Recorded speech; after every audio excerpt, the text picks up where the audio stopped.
Hello everyone, তো কেমন আছে সবাই? চলে এলাম একটি নতুন ব্লগ নিয়ে। Birthday blog. যার 18 বছর বয়সে প্রথম বার্থডে সেলিব্রেট করা হয়। এতগুলো বছর তাকে কখনো বার্থডে উইশ বা সেলিব্রেট করা হয়নি, কিন্তু কেন করা হয়নি বা কারি বার্থডে সেসব জানতে হলে পুরো ব্লগটা অবশ্যই দেখুন।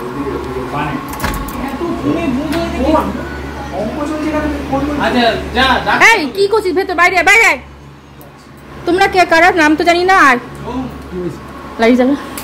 Happy birthday to you, happy birthday to you, happy birthday to you, happy birthday to you. এটা সারপ্রাইজ না, আমরা তো করছি না সেই দিনে। এই জন্য তো তোর বাবা তোকে ডাকার প্ল্যান। ওটা অবাক হয়ে গেছে। কেমন লাগছে? বিশ্বাস করতে পারছিস না? চলো চলো একটা ম্যাচেস দাও। আচ্ছা বুম বুম পড়ে দেবো। বাবা তোমার ইয়ে দাও, লাইটার দাও। লাইটার দাও। ধসটা কেমন খেলি বাবার কাছে? বাবু ওই পাশে ওই জন্যই ধসটা দিল। এটা জ্বলবে, এটা শেষ হবে, এটা জ্বলবে, তারপর কেক কাটবে। হ্যাঁ হ্যাঁ এটা ধরো একটু, এই ফোনটা ধরো একটু, চলছে। হ্যাঁ এইখানে লাইট নয় তো, আমি ধরে দিই। বাবুর ওখানে বসে ওইদিকেই সুইচ দেবো বলে কাটবো না। দাঁড়া দাঁড়া দাঁড়া। Happy birthday to you. দাদা ভাই পাশে। Happy birthday to you. দাঁড়াও দাঁড়া, এখানে একটা হবে, এখানে একটা হবে, এখানে। ও দারুণ।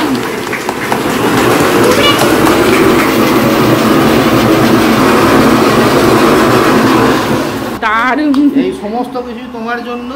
তুমি অনেক অঙ্ক ভাবছিলে সারাদিন ধরে।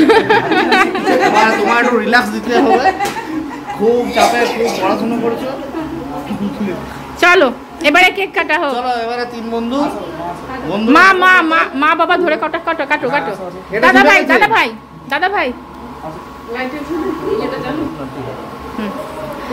Happy birthday to you, happy birthday to you, happy birthday Padan মামা, হ্যাপি বার্থডে টু ইউ। কেকের নাম লেখাটা লাগিয়ে আসনি তো? তোমার বড় ভাগনার বার্থডে ফার্স্ট সেলিব্রেট করা হলো। 18 বছর বয়সে এই প্রথম তার জীবনে বার্থডে সেলিব্রেট করা হলো। কখনো সে ভাবতেই পারেনি, কল্পনাও করতে পারেনি তার বাড়ির কিছু নিয়ম অনুযায়ী তার বার্থডে সেলিব্রেট করা যাবে না এবং উইশও করা যাবে না ওই দিনকে। তো দুদিন আগে ওর বার্থডে পেরিয়ে গিয়েছিল, দুদিন পর আমরা বার্থডেটা সেলিব্রেট করি। অবশ্যই নিয়ম অনুযায়ী পায়েস করা যাবে না আর ওই দিনকে করা যাবে না, তাই আমরা দুদিন পর করলাম। আর এইগুলো সব হচ্ছে ওর বন্ধু বান্ধব আর দিদি ভাই আর দাদা ভাই মিলে, মানে ওর মা বাবা মিলে সবাই কেক কাটলো। আর এগুলো হচ্ছে ওদের সব আত্মীয় স্বজন। বলতে পারেন ছোট থেকে যেই নিয়মটা মেনে এসেছিল, ওকে করা হতো না জন্মদিনের বার্থডে সেলিব্রেট, এই প্রথমবার সেই নিয়মটা ভাঙা হলো। যদিও বা ভাঙা বলতে নয়, কারণ ওই দিনকে করা হয়নি, দুদিন পর করা হয়েছে।